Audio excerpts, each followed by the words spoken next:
Ngayong araw, magbibideo ako. Ito yung demo video na project namin para sa subject namin na Content and Pedagogy of the Mother Tongue. Good morning mga bata. Good morning. Good morning grade 1. Okay. So, bago magsimula ang ating klase, ano ang gagawin natin? Magdasal. So, tumayo na ang lahat, stand straight, at magdadasal na tayo. Okay?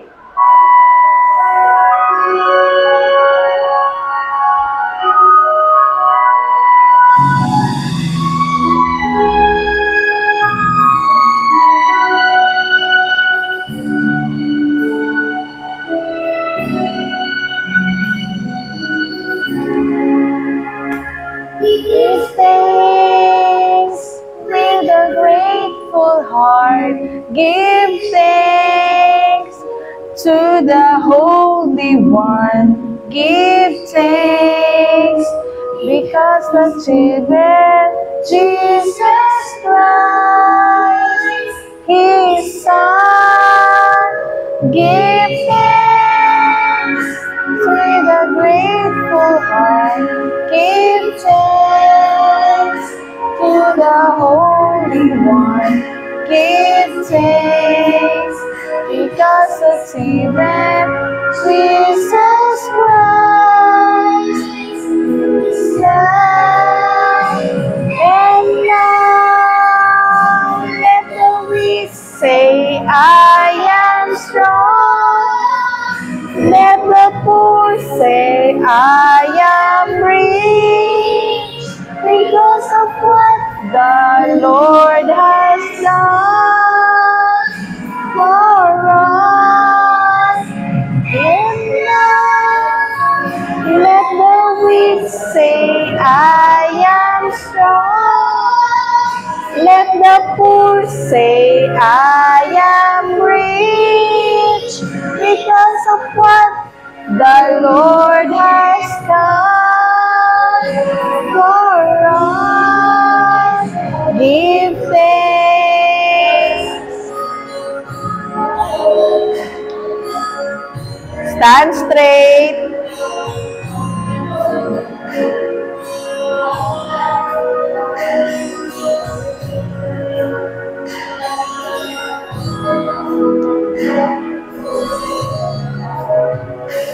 Give thanks with a grateful heart.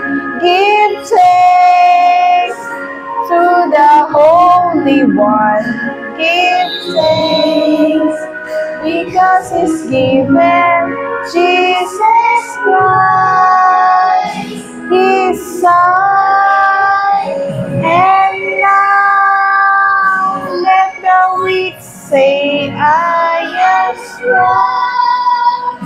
Let the poor say, I am rich because of what the Lord has done for us. And now let the weak say, I am strong. Let the poor say, I am rich because of what the Lord has done for us. Give thanks.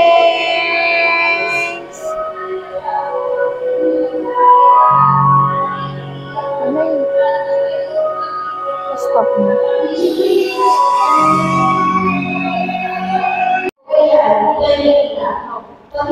O mga bata, umupo na. Tapos na yung dasal natin.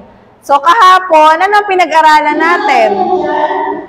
Mga shapes. So anong shapes ang pinag-aralan natin kahapon? Tama. So si Kel tumataas ng kamay. Ano ang sagot ni Kel? Mga shapes. Okay, tama yon. So ang pinag-aralan natin kahapon ay mga shapes. So ano mga shapes ang tinuro ni teacher? So, ito yun, di ba? Kung natatandaan nyo pa, ang square, triangle, circle, and rectangle. So, ito, square. Ito, triangle. Ito, circle. At itong panghuli ay rectangle. Okay. So, ano ba sa Tagalog to, teacher? So, mamaya, meron akong ikukwento sa inyo na, maikling kwento siya. So, ang pamagat nun ay Sibulilog. So, doon, madidinig nyo ang mga salitang tatsulok, bilog, parihaba, at puso, hugis puso. So, ito, ano ba sa Tagalog nito ng square? So, mamaya, malalaman natin yan. Ano ba ang Tagalog ng triangle? So, mamaya, i-discuss din yan ni teacher. At ito namang circle. Ano sa Tagalog ng circle at ng rectangle? Okay. So, bago tayo magpunta sa mismong pag-aaralan natin ngayon, so, magpapagising muna tayo. So, pagkatapos natin magdasal, so, bago magsimula ang klase, ano ang ginagawa lagi natin? Mag-shake, shake, shake, di ba? Kailangan nating mag-exercise. Kailangan nating kumanta. So, kahapon, tinuruan kayo ni teacher, di ba? May tinuro ako sa kanyang kanta. So, yung kanta natin ay may kaugnayan sa pinag-aaralan natin. Di ba? Ang pinag-aaralan natin ay shapes. So, yun nakakantahin natin ngayon. Sana natatandaan nyo pa, ha? Okay, so stand. So, lahat tumayo na tayo. Tumayo na, stand straight. So, konting review lang, ha? Ito yung tinuro ko sa inyong kanta kahapon, di ba? Ito, at ano ba ulit to, mga bata? Anong hugis to? Square. Ito, circle. Ito, triangle. Ito naman, rectangle. Ito naman, oblong. At ang panghuli ay diamond. Okay. So, sino pa sa inyo ang nakakaalala kung paano natin to kakantahin? Diba kahapon tinuro to ni teacher? Ito yung sinusundan nyo, diba? Nung kumakanta tayo. So, diba? Okay, so dapat natatandaan nyo pa, ha? O, sige, mauna muna si teacher, ha? Kung paano to kantahin. Tapos, pagkatapos ko, kayo naman, ha? Okay. So, ganito yan, ha? Square and circle, triangle, triangle, rectangle and oblong, diamond, diamond. Okay, so ano, natandaan nyo na ba yung tinuro ko sa inyo kahapon? Opo, ang gagaling. Okay, so ulitin natin, ha. Lahat nakakanta, ha. Okay, tumayo na, wag na malikot, stand straight. Okay, 1, 2, 3. Square and circle,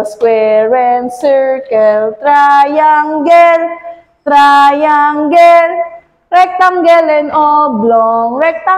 oblong, diamond, diamond. Once more. Square and circle, triangle, triangle, rectangle and oblong, diamond, diamond. Okay, ang gagaling naman. So ano, nagising-gising ba, ha? Para wala nang inaantok? Kasi po, 1 oras po ang ating klase ngayon. So marami ituturo si teacher. So dapat, pagdating sa klase, hindi tayo inaantok. So yung kinanta natin ngayon, bukas, meron na yung step. Ha? So dapat, huwag nyo kakalimutan yung ano niyan, ha, kung paano yung kantahin. Kasi bukas, may kasama na yung sayaw. Ha? Wait, okay ba yon? Okay ba yon? Grade 1? Okay, okay po. So ngayon, nasabi ko kanina na meron ako sa inyong ikukwento. Ito ay Ang pamagat nito ay sibulilog. So,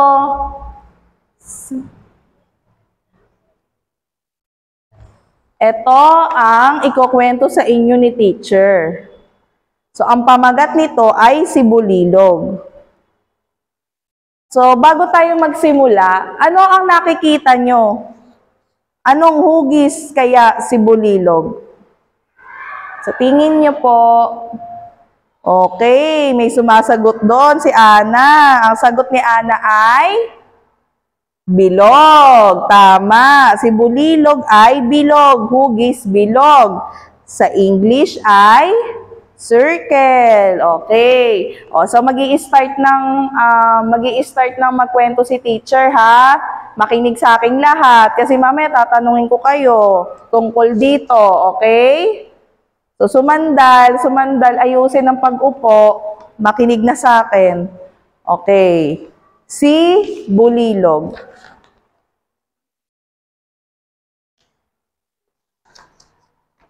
Talbog, talbog, sa gubat, sa ilog. Mukha niya'y bilog, ngalan niya'y bulilog.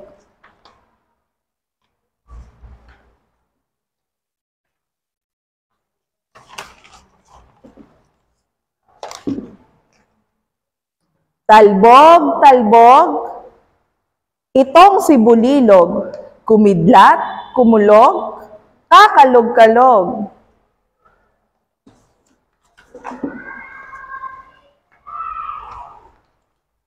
Tatsulok, tatsulok, walang batok, puro sulok. Tutok na tutok, tatlong tusok, hok, hok, hok.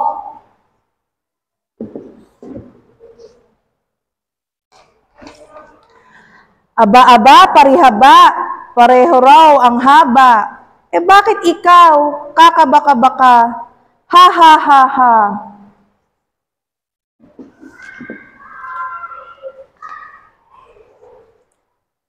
Tibok ng tibok, katok ng katok. Pula mong puso, di ba napapasok? Ho ho ho.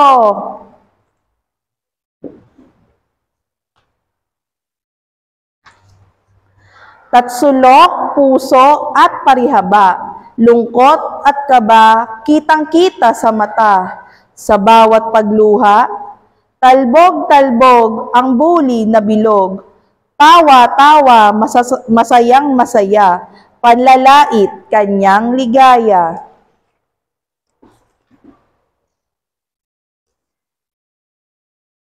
Lahat ay nagulat, dilat at mulat. Bilog na muka, biglang humaba. Bilog na si bulilog sa sobrang pagtawa. Humaba, humaba, naging biluhaba.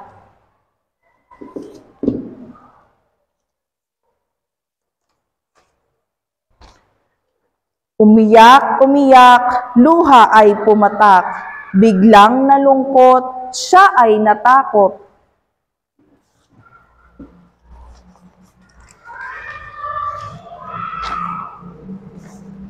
Walang masama sa pagiging iba, wika ni Tatsulok, yakap kanyang alok. Walang masama sa pagpapakumbaba, pasensya mo pa'y hahaba, dagdag paniparihaba. Walang masama sa pagiging biluhaba, si puso ang nagsabi, karanasan ang humabi. Patawad, patawad, sa akin ay igawad. Manlait, manlait, di na mauulit. Ako ay magbabago, pangako, pangako, pangakong di mapapako. Kaibigan nga kayong tunay, sa aki handang dumamay. Ayun, so natapos na ang kwento ni teacher. So, sinong nakakaalala kung ano ang pamagat ng kinwento ni teacher? Okay.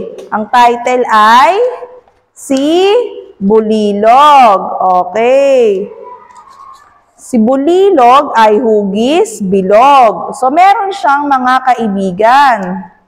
Kaibigan niya si Tatsulok, Puso, Bilohaba, at si Parihaba. Okay. Di ba doon sa unang kwento, doon sa simula, si Bulilog, anong ginagawa ni Bulilog doon sa mga, sa mga kalaro niya? Ano ginagawa niya? Ayun, nang iinis, nang bubuli. Diba? Masama po ba yun ng bubuli? Opo, masama. Diba? So, dapat, pag nambubuli, ano yung gagawin natin? Kapag, pag nambuli ka, ano yung dapat mong gawin? Humingi ng tawad. Okay. Ang galing naman. So, di ba doon sa kwento, sabi ni Bulilog, patawad, sa akin ay igawad. Manlait, di nauulit. Di ba? Ayun. So, si Bulilog, sa kwento niya, si Bulilog, nung patapos na, ano ang nangyari sa kanya? Nag-iba ang kanyang hugis. Naging ano siya? Bilohaba. So, ano yung sa Ingles ng bilohaba? Nakikita natin yan dito. Ano yun? Ayun, oblong. So, yun ang Ingles ng salitang bilohaba, ng hugis na bilohaba. Okay.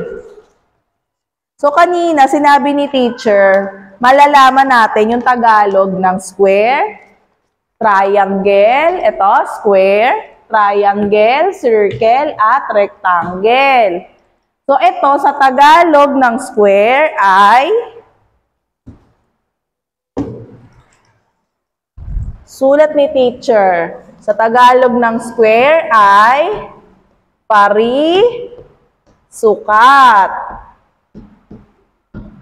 Ito naman triangle. Ano sa Tagalog ng triangle? Ito ay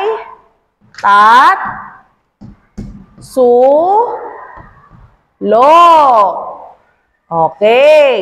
Ito namang circle. Ang sa Tagalog ng circle ay ano si Bulilog? Hugis? Bilog. Very good. Okay. So, ito namang rectangle. Ano sa Tagalog ng rectangle ay? Haba. Okay. So, ngayon, nalaman na natin ang Tagalog ng mga salitang square, triangle, circle, at rectangle. So, ito ay ang parisukat, tatsulok, bilog, at parihaba. So ngayon, para mas lalo nyong maintindihan ang mga hugis na ito, nagdala si teacher ng mga kaunting gamit na halimbawa ng mga ganyang hugis. So, di ba kahapon pinag-aralan na natin yung iba't ibang hugis. So, meron akong picture kahapon, di ba? So, ngayon, meron tayong gamit dito. So, Itong tape na to, itong scotch tape na to, ano sa tingin nyo mga bata ang hugis nito? Hugis, bilog. Okay. So, bilog sa English ay circle. Tama. So, makikita natin sa hugis bilog, ito ay walang sulok. Nakikita nyo? Wala, di ba? Dire-diretso siya. So, paikot siya. Dire-diretso siya. So, isa iyon sa katangian ng hugis bilog. Sa bahay nyo, ano yung mga bagay na hugis bilog na napapansin nyo? O kahit wala sa bahay, kahit dito sa loob ng classroom. Tingnan nga natin sa paligid. Ano dito sa loob ng classroom ang hugis bilog? Ayun, so may nakikita ako sa itaas. Ayun, ang electric fan, ang ceiling fan. So, ang ceiling fan ay bilog, di ba? So, wala siyang mga sulok, siya ay bilog. Okay. So, ano pa ibang halimbawa ng hugis bilog? Pwede din ng orasan. Okay, yung bilog na orasan. Pwede siyang hugis bilog din. Ayun. So, punta naman tayo sa ibang shape. So, ito, may dala dito si teacher. Ano to? Ito ay ginagamit sa taguan ng pagkain. Okay, tama. So, ito ay food container. So, ano sa tingin nyo ang hugis nito? Tingnan nyo maigi, ano ang hugis nito? Ito ba ay parisukat or square? O ito ba ay parihaba or rectangle? Tama. So, may nadidinig ako. May sumasagot po. Okay po. Taas po ng kamay. Okay. Ayun, sumasagot si Denise. Ito daw ay rectangle. Okay. So, sa Tagalog ay parihaba. Siya ay parihaba. So, paano na natin masasabi na ito ay parihaba? So, siya ay may mahabang hugis. Okay. So, mapapansin nyo, si square at si rectangle ay may pagkakahalintulad. So, meron silang similarities sa English at meron silang pagkakatulad. So, ano yung pagkakatulad nila? Sila ay may 4. 1, 2, 3, 4. Sila ay may 4 na sulok. So, meron silang 4 sides. Or 4 na sulok. So, 1, 2, 3, and 4. So, ganyan siya.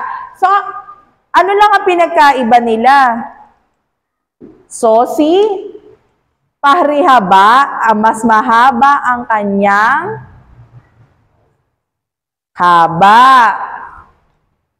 Si square naman ay parisukat ay mas maikli. So, meron ako dito halimbawa ng hugis parisukat. So, ito, may 4 din siyang sulok, di ba? 1, 2, 3, and 4. So, ito ay mas maliit, mas maikli ang kanyang haba. Ito ay tinatawag na square or ano sa Tagalog ito? Parisukat.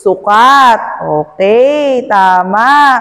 So, tandaan natin ha, basta 4 na sides, basta 4 na sulok, may 4 na sides, ito ay pwedeng square at pwede ring rectangle. So, ang pinagkaiba lang nila ay ang kanilang sukat, ang haba. So, pag mas mahaba, ito ay tinatawag ng rectangle. So, katulad nito, makikita natin ang TV natin. So, mas mahaba na siya, di ba?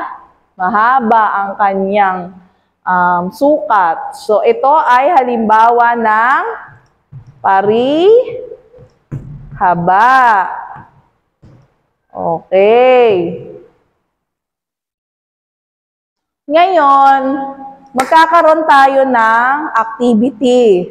So, nakita nyo dito, meron dito si teacher na dinikit na mga larawan. So, meron tayong 1, 2, 3, 4, 5. 5 larawan ang nandito sa ating blackboard. So, ngayon, sasagutin natin kung anong hugis ito. Okay? So, tatawag ako. Kung sino po gustong magsumagot, magtataas po ng kamay ha. Huwag po sabay-sabay magsasalita para marinig ni teacher. Okay? Very good. Opo. Okay. So, dito sa unang larawan, ano ang nakikita nyo dito sa unang larawan? Ito ay isang Orasan, tama. So nakikita nyo ito sa bahay, sa eskwelahan, at sa iba't ibang lugar na merong orasan. Ito ay hugis. Anong hugis nito? Yung kanina tinuro ni teacher, ito ay walang sulok, ito ay hugis. Hugis, bilog. Okay. So, iyon ang sagot natin. Hugis, bilog.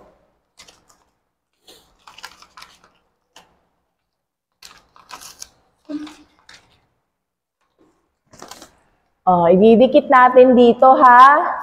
Ito ay hugis, bilog. Ito naman pangalawang larawan. Ano sa tingin nyo to? Pangalawang larawan. Ito ay isang libro. So, isa siyang makapal na libro.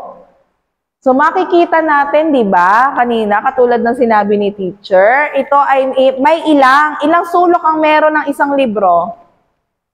4, tama. So, 1, 2, 3, 4. Okay. So, ang libro, medyo mahaba siya. Ano kaya ang sukat niya? Okay, may gusto sumagot? Okay, Kel, nagtataas ng kamay. Anong sagot ni Kel? Pari, haba. Tama, very good. So, naalala niya pa, no? Yung sa TV, pari, haba. Okay, so ididikit natin dito, yan. Ang sagot ay pari, haba. Ito namang payong. So, kahapon, di ba? Okay. So, ito ay parihaba. Ayun, ito, katulad nito, parihaba. So, sa English ay rectangle. Okay. So, kahapon, di ba pinag-aralan din natin to? Ito ay tinatawag na triangle. So, di ba dito sa kanta natin kanina, ito si triangle. Ayan, si triangle. So, ano ang katangian ni triangle? Si triangle ay may ilang sulok? Ilan po ang nakikita nyo? Bilangin natin. 1, 2, 3. So, si triangle ay may 3 sulok. 1, 2, 3. So, iyon ay katangian ng hugis. Triangle sa Tagalog ay tatsulok. Okay. So, ito, bilangin natin. Ilan ang sulok nito? 1, 2, 3. Ayun. So, kapag may 3 sulok, ang tawag sa kanya ay tatsulok. Sa English ay triangle. Okay. So, ang sagot natin dito ay tatsulok. Very good. So, ito, dito na tayo sa pang-4. Ano nakikita nyo sa larawan? Ito ay, nakikita nyo to, tingin ko lahat kayo, nakakita na nito. Meron kayo nitong laruan. Ito ay tambol. Tama. So, ano ang hugis ng tambol? Makikita natin ang tambol. Ito ay hugis bilog. Okay, tama. Hugis bilog ang tambol. So, ididikit natin dito. Ang hugis bilog. Ito naman, yung panghuli nating larawan. Anong nakikita nyo dito? Ito ay isang kahon. Okay. So, lahat kayo nakakita na rin ito, kahon. Kahit dito sa ating sa loob ng paaralan, minsan sa loob ng ating classroom, nakikita nyo to pag may dala-dala si teacher na kahon. Okay. So, ano sa tingin nyo ang hugis nito? So, ang kahon ay may 4 na sulok din. So, 1, 2, 3, 4. Pero makikita natin sa larawan, siya ay may 4 na sulok. Pero makikita natin mas maliit ang kanyang sukat. At mas maigsi. So, ano ang kanyang, ano ang tawag sa kanya? Anong hugis siya? Siya ay sukat. Ayan, tama. So, nasagot na natin ang ating 5 larawan kung ano ang mga hugis niya. Ulitin nga natin. Ang orasan ay bilog. Ang libro ay haba. Ang payong ay sulok. Ang tambol ay bilog. At ang panghuli, ang kahon ay sukat. Okay, very good. So, para sa ating takdang aralin, magbibigay ako sa inyo ng assignment. So, magdo-drawing kayo sa notebook ng mga bagay sa loob ng bahay na nakikita nyo na may hugis bilog, parisukat, parihaba, at sulok. So, dito muna tayo magfo-focus sa 4 na pangunahing hugis. So, ito ang square, triangle, circle, and rectangle. So, Tagalog ay parisukat, sulok, bilog, at parihaba. So, bukas, yun yung assignment nyo. Gawin nyo mamaya ha, pag uwi ng bahay. Magpatulong kay mami at daddy na magdo-drawing kayo sa notebook ng mga bagay na may hugis bilog. So, ano pa ba ang may hugis bilog na pwedeng makita sa bahay? Yung ginagamit sa pagkain. Pag kumakain kayo, yung nakalagay sa mesa, di ba? May plato tayo na hugis bilog. So, iyon, pwede yon. Pwede natin yun ilagay, pwede natin yung i-drawing. So, pagkatapos nyo i-drawing, ano po ang gagawin? Ito ay kukulayan. Tama. Kukulayan nyo po ang inyo pong i-drawing na mga bagay. At bukas, checkan nyo ni teacher ha. Kaya kailangan lahat po kayo ay gumawa ng takdang aralin. Okay.